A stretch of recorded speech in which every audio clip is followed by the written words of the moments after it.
بنده از اول هم گفتم بعد از خروج آمریکا از برجام که این سه دولت هی حرف می‌زدن، هی یاوه‌گویی می‌کردن، بنده همون روز هم گفتم من به اینها اعتمادی ندارم، اینا کاری نخواهند کرد، در خدمت آمریکا خواهم بود.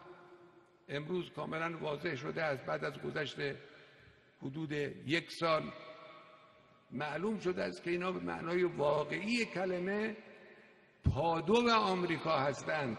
اینا پادو آمریکا هستند. وقت این دولت‌های حقیر در انتظار این هستند که ملت ایران رو به زانو در بیارن. آمریکا که بزرگتر شما بود، پیشرو شما بود، ارباب شما بود، قادر نبود ملت ایران رو به زانو در بیاره. شما کوچکتر از اون هستید که بخواهید ملت ایران رو به زانو در بیارید.